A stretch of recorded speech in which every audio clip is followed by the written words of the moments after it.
I'm uh I'm gonna apologize in advance. I'm recording this while it is extremely hot in the UK, but it's not even the proper heat wave yet, and my hair just seems to expand in these circumstances. So we're gonna have to make our peace with it. The hair will probably expand as we're recording, but we're gonna have to move on, everyone. Okay?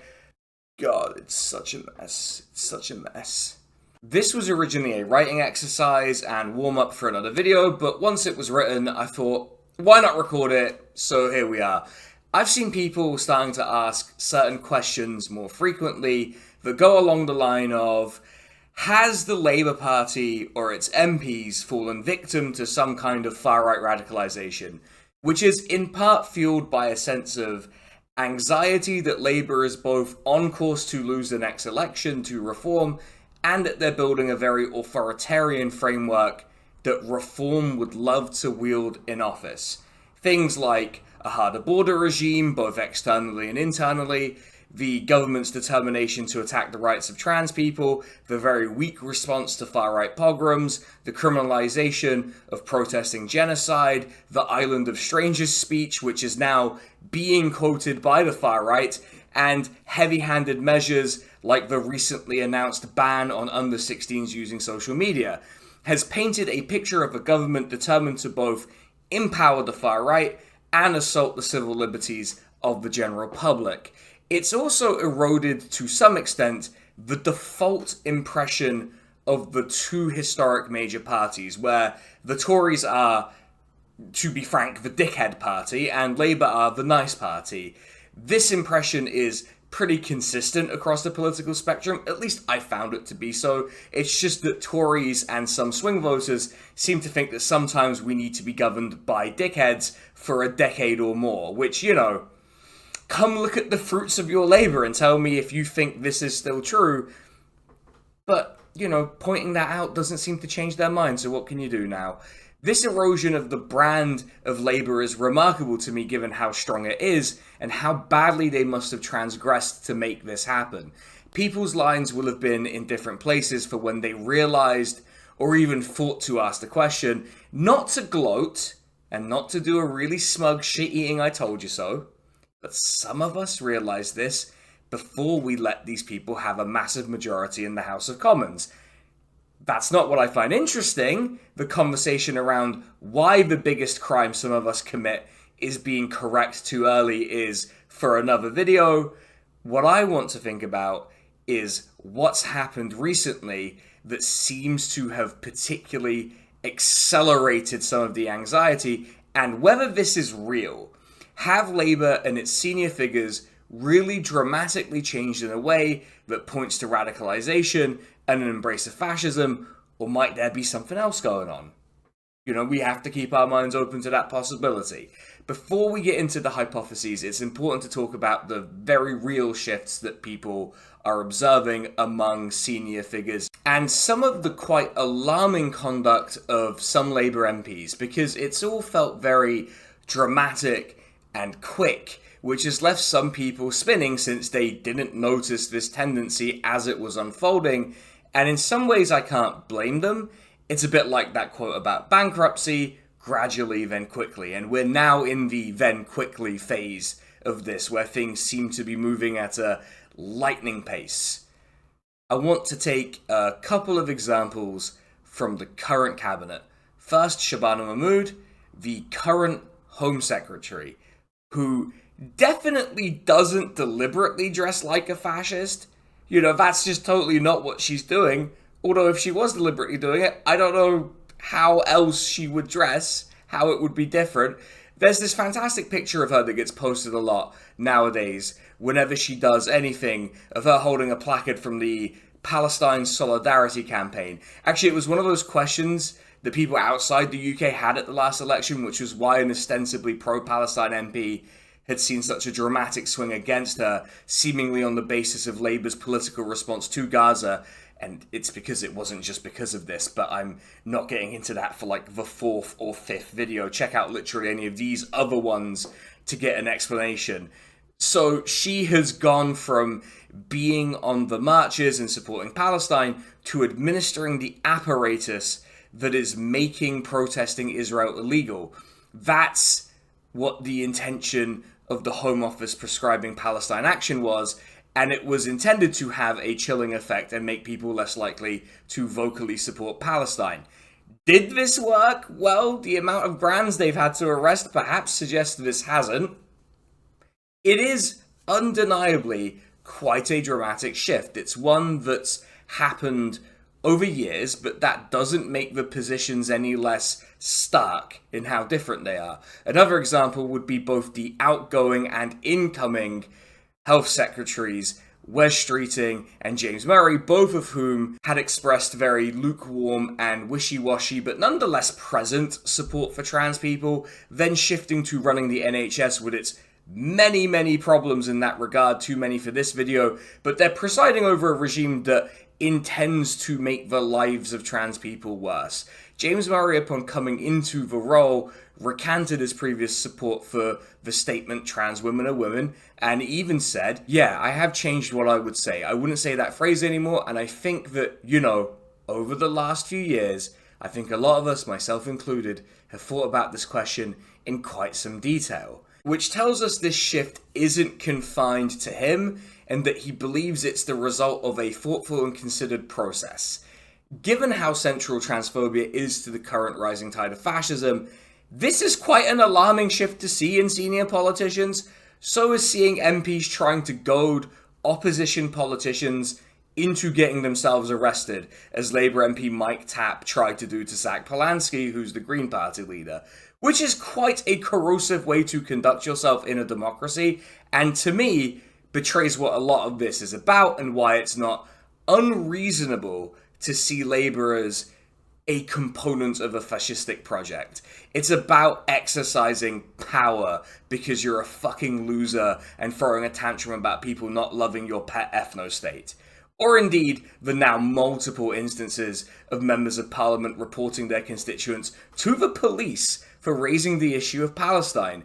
A woman in Brighton was recently acquitted after their MP, Peter Kyle, reported her to the police for sending emails expressing concerns about the genocide there, on the grounds that she was causing annoyance, which I know is a legal term here, but is nonetheless quite a sentence to say out loud.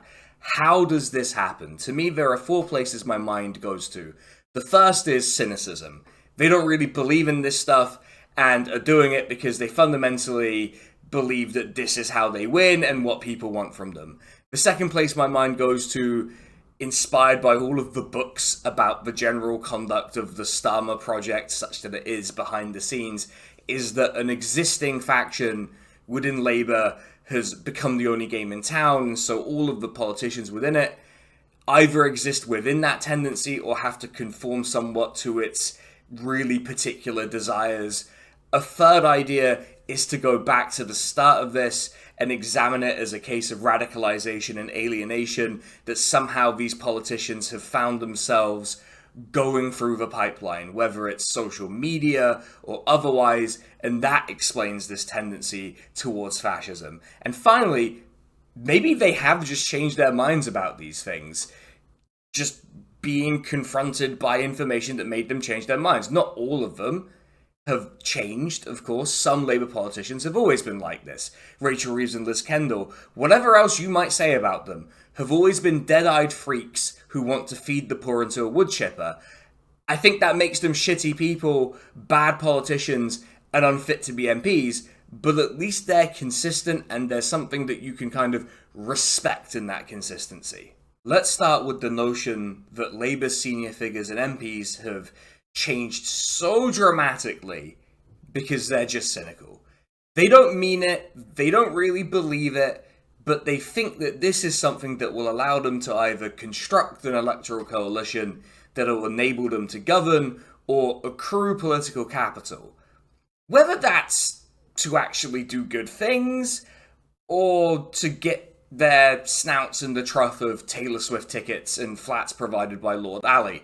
This is actually an idea that Starmer's loudest supporters before the election really insisted upon, especially when he was rightly criticised from his left for various things, whether it was Labour's political response to Gaza, their embrace of transphobia, or the fact that their pre-election fiscal rules and manifesto essentially locked them into austerity.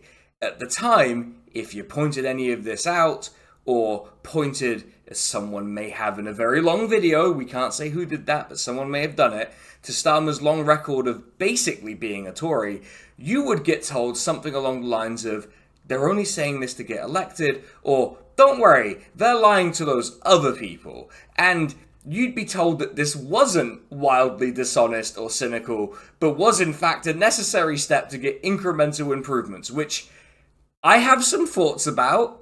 You know, just if I can shock you. Firstly, there's definitely some element of this that's going to be true in any political project that contains more than one person. I doubt if you sat in private with a random Labour MP, even the most no-name handpicked by McSweeney and Mandelson MP, and went line by line through the manifesto, which bizarrely I do have a physical copy of for reasons we don't need to get into right now. I think there'd be some things in there that they disagree with, but would support in order to get something else that they want, to accrue the political capital or to get into government. The question of whether this is cynicism, plain dishonesty that should be disqualifying, or merely the cost of doing business is one that I will leave for another time and up to you if you want to think about that. I do think we have to accept that it's possible that some of these figures in Labour believe that this is also that they can pivot hard into things that are good. Is it especially likely? Well, I think we have some reasons to believe it's not. Before we get to those, though, I just want to point out that this is a really bad strategy, especially if you're a supporter on social media or who's published in the press, because people can see you say this. In my last video, I kind of came out swinging for the roundabout painters. They apparently did not feel that that was very fair in that video, but I'm going to give them the tiniest bit of credit. They don't trust Labour even when they're doing the things that they want, mostly because they're not fucking blind. They can see that you're saying, hey, don't worry, they're lying to them, and are waiting for the other shoe to drop. So even if we supposed there was a sincere element to this southern far-right trend in Labour, which would be bad, obviously, it looks dishonest and actually makes the people it's intended to target more angry because it feels humiliating. To say nothing of the fact that even among the right wing of British politics, no one wants this from the Labour Party, but we'll leave that there for now. You might guess that I'm not wholly convinced we can chalk this up to purely cynical manoeuvring. The question I'd have is, if this isn't a sincere embrace of right-wing and far-right politics, then surely there would come a point where they look at the results they're getting and go, wait a minute, this clearly isn't working. Some of you might say that that's a very optimistic appraisal of the intelligence of the average British politician, and I don't really have any rebuttal to that, other than the fact that usually members of parliament have some kind of self-preservation instinct. It's pretty clear that Labour has lost some significant portion of its 2024 electoral coalition to basically every other party, and I guess you could say cynically that this is what the whole rallying around Andy Burnham stuff is about. But depending on the analysis you look at, these losses tend to be concentrated in political forces to Labour's left, while not really making any gains with the right. If this was pure cynicism, an attempt to either court a specific group of voters or accrue political capital, might a cynic not look at the polls and at the fact that Labour are unable to really do anything with the massive majority purely because it lacks the political capital and will, and just say, fuck this, fuck it, it isn't working, let's just do something else. Which again, I guess is kind of the thesis behind Andy Burnham, but the fact that this hasn't happened within the existing project can perhaps be explained by an embrace of the sunk cost fallacy. Maybe they're just one more capitulation to the right away from electoral bliss and the country turning around. I just don't see it, at least not on its own. there has to be some element of true belief at play somewhere. These ideas aren't just embraced because of external pressure. There's likely something else going on alongside this if it is part of the explanation. What about this idea that this has always been present in the Labour Party, and it's just that this faction has come into either outsized influence and relevance or has just become the only game in town? Being in a political party, especially in a first-past-the-post democracy, does often mean that you share that party with people who you just don't agree with on some fundamentals. The idea is that there's something you agree on that's more important. A good example is that when I was in the Labour Party, I was in the Labour Party once, and a lot of people I know were, and we did that because the broad policy offering was something that we thought would be good for the country. Did I, in 2019, love that Labour were pushing the same "we need more police on the streets" bullshit that every party was pushing at the time? No. But it was there in that manifesto. You can go read it. They said they wanted X number more police on the streets. It's also worth noting that Britain's most notable explicit fascist politician was a Labour MP once, and so was Lee Anderson, who's now a Reform MP. Because he was never a Labour MP, but he was a Labour councillor. Sorry, let me get that right. Because of the impact first past the post has on electoral coalitions and party composition, there will always be people who are vulnerable to fascism in any party with any significant membership.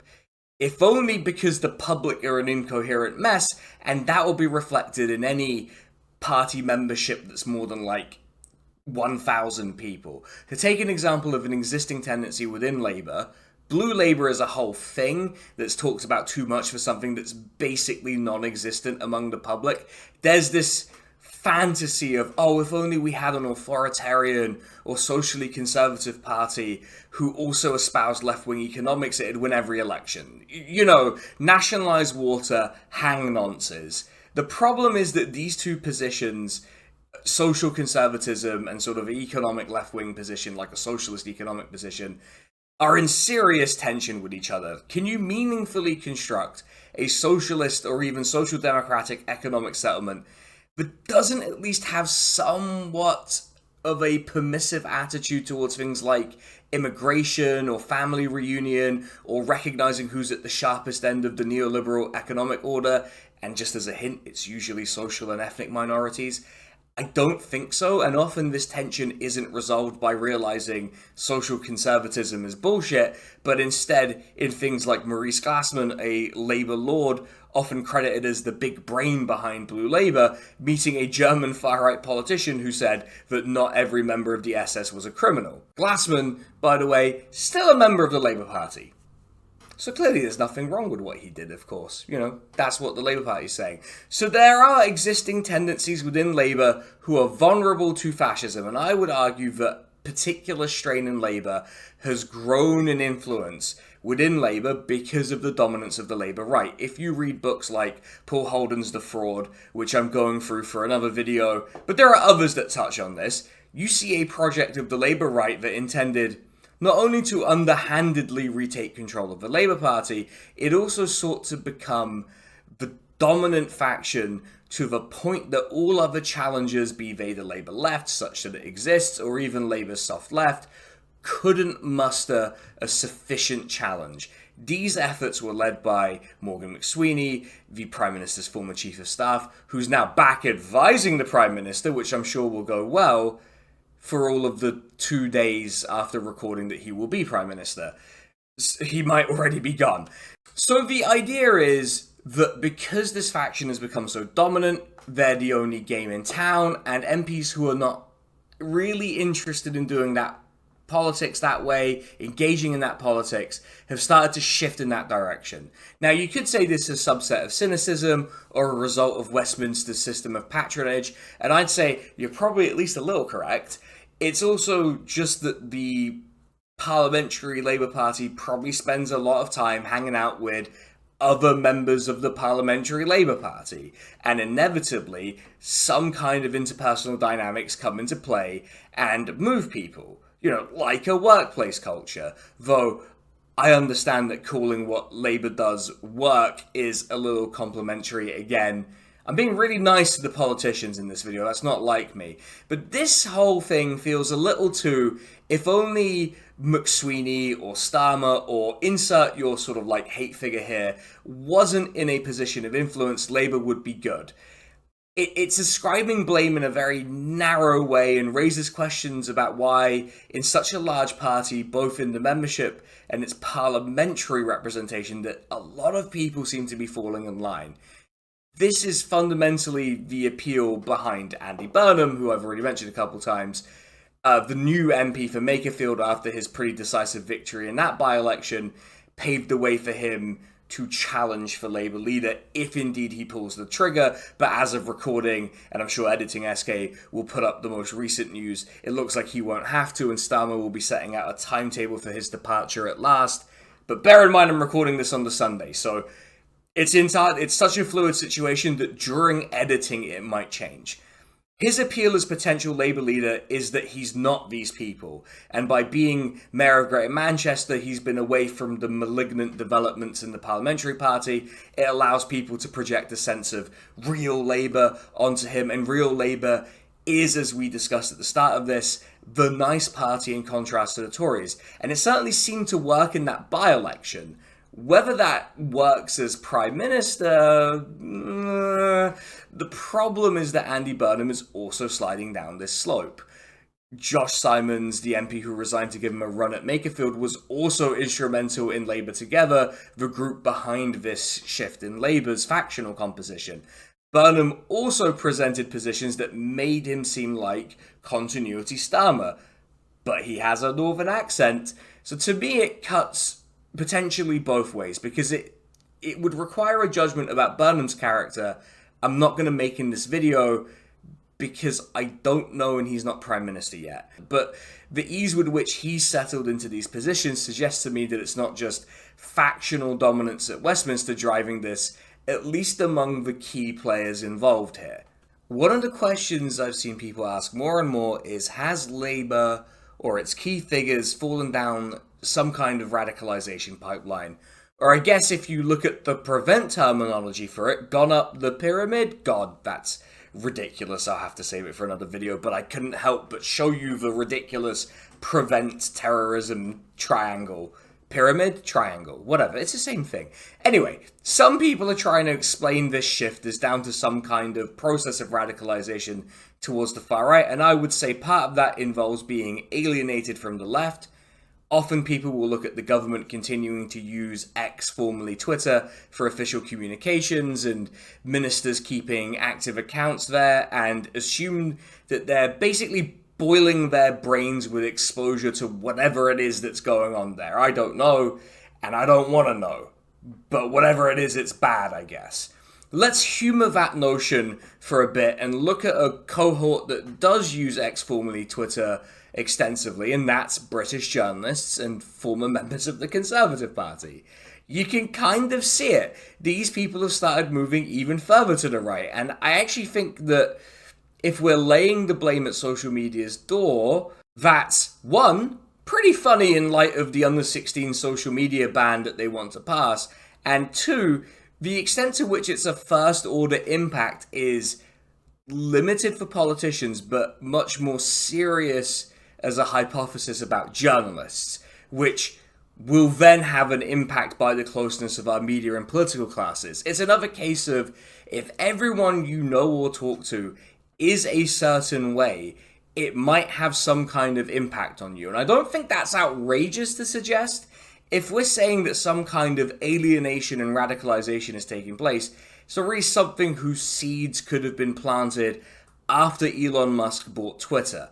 A lot of these shifts in Labour were started in 2021, a year before Elon Musk's purchase was finalised, and certainly before he was able to tilt the ecosystem to the point that it did become a radicalisation engine. To lean a bit more on the fraud by Paul Holden, and really just looking at who Labour MPs were teaming up with at the time against their own party membership, it's clear that they were in political alliances with people who were already moving down that path. It's an expression that's unpleasant, but if you lay with dogs, you get fleas. I'm not going to pretend that social media radicalization is something that politicians are immune to, because it's very clear that social media has had some kind of impact, because I doubt we get so much legislating on things like age verification without some kind of personal impact having taken place. I'm not going to speculate too much, but I have heard from friends that certain members of parliament are extremely online.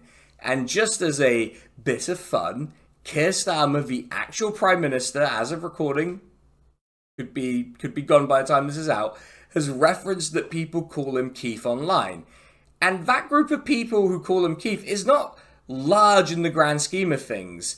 Clearly, they are on social media, and it's also very clear that journalists are on social media, and it's just that lots of us are, and we're not becoming Nazis about it. So I think if we're going to present this notion of radicalization in a way that's credible, we need to look at how these politicians in Labour primed themselves to be radicalized by waging a scorched earth campaign against their own members and their own party in a way that made holding what are, frankly, pretty mild positions politically impossible.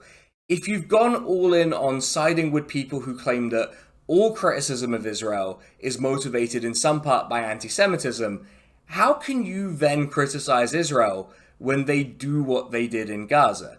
That's not to excuse Labour's political response to that, and it's by no means the only example I could have picked. But I would put to you that if you put yourself in a position where opposition to genocide is impossible, you've already gone pretty far down that path, and X, formerly Twitter, is only going to put the finishing touches on the specific flavour of far-right politics you embrace. I suppose my reluctance is that the version of this that prioritises the online aspect is one that is making an assumption that I'm not sure is true. In the case of the key figures, which is that they're constantly doom scrolling on X, formerly Twitter, or reading for every single reply they receive, and that this has slowly boiled their brains. Of course, as time has gone on, the job of a politician has now expanded to include engaging on social media, which perhaps goes some way to explaining this desire to have everyone have an ID to attach to their accounts. It's entirely possible that in the same way politicians often confuse press opinion for public opinion, that Labour MPs who have shifted to the right and far right are confusing social media for the totality of public opinion. Is that especially convincing as an explanation? You have to imagine that members of the cabinet, at least, are busy during the day. And I get that checking your phone doesn't take too long. I do it when I'm waiting for an email at work. You probably do it at work. But do we really believe that social media was the entry point for this and not just an accelerant in specific cases? I'm not so sure. I think the roots of it are much deeper and the relationship more complicated than just being exposed to X, formerly Twitter, melts your brain, even if we think that's the case more generally. Finally, we come to the most boring possibility, that these politicians in Labour and the party more widely have just changed their minds, that the political environment has been looked at by them, and they've concluded through a sincere and logical thought process that what's needed is a kind of continuity with the Tory government who preceded them, but with some softer edges and some harder edges. In some ways, this would be the most comforting outcome because it would imply you're dealing with somewhat rational people who could be persuaded.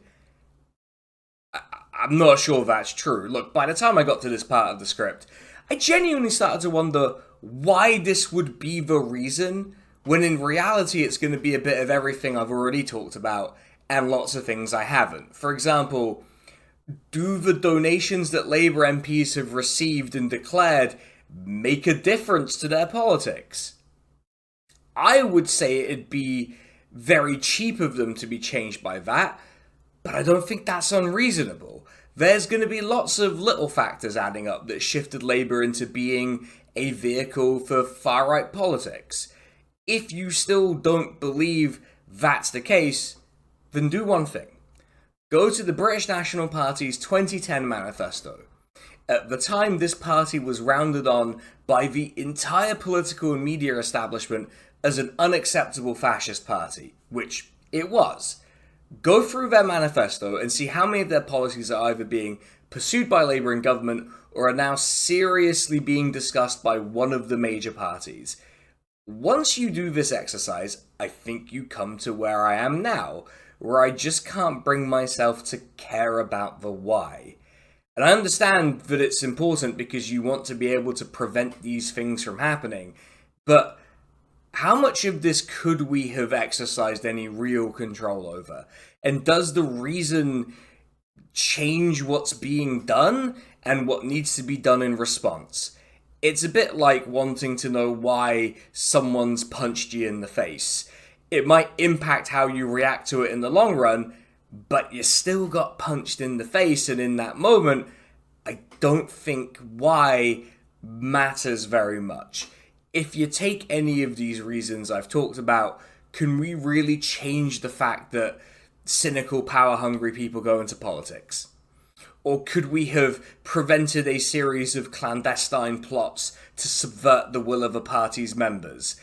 Could we have stopped Elon Musk from buying Twitter?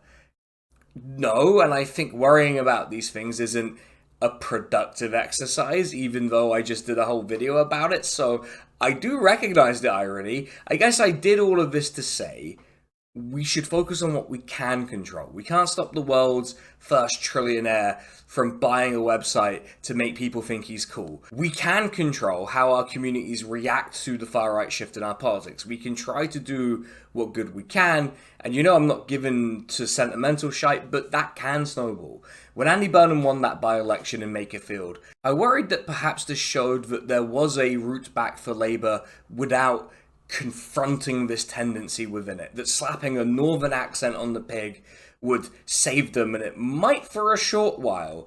His entire appeal, as I said, is in being real Labour compared to the obviously synthetic and duplicitous project that's currently in charge. You have to wonder, though, with how deep the rut might be, whether we're seeing a decisive end to the automatic assumption that Labour is the nice party. When you have a rap sheet as long as the party is developed in 2 years of government, well, just under 2 years of government, as well as literally every other time they've been in government, you know, you would hope that people have gotten wise to it. We'll find out, and I suspect Starmer's going to be on the way out soon, so let's see how fundamental all of this really is. But with that, I'm going to wrap up and say, I'm going to catch you next time. This has been a fun little writing exercise that I made into a video, and, you know, maybe that's a thing we'll do more of. I don't know. But with that, I need to thank the proofreader who gave me no fewer than 11 notes on this. 11 notes from the proofreader on this one. Thank you to her. Truly a fantastic contributor to the channel who really goes unsung. And I also need to say that if you enjoyed the video, obviously you should like, comment, subscribe, all the good stuff. And if you want the videos a bit early, if you want to vote on the topics of the videos, although I've been a bit weird about that, and I apologize to the patrons, it's been a bit of a weird time for me, and we're not going to get into specifics in the video, but there may be an explanation forthcoming in a little bit. But, you know, you want to vote on the topic of the videos, you want to sort of suggest topics to me, super secret part of the Discord, all of the cool stuff. You can join the Patreon, or you can join the YouTube membership. And if you really, really, really like the channel and you like the videos, you can join at the top tier and receive this shout out like the top tier patrons: Drone Riff Kazli Scheider, Liron Jaja Muba, and Carolyn, and also all of the YouTube members get a shout out. Nadir Jiwa, Katie Marshall, Roger Zugi, Ben Johnson, absolute legends. Love you all. The schedule is going to be a bit weird. Things are going to get a bit, you know, all over the place. We're going to find out how that works, depending on when, if, and, you know, how Keir Starmer resigns and what that timetable looks like. So it's going to be a bit of a chaotic time. We're going to do some videos that maybe I didn't really think we were going to do, but it's going to be fun. I promise it's going to be fun. And with that, I will catch you all on the next one. See ya.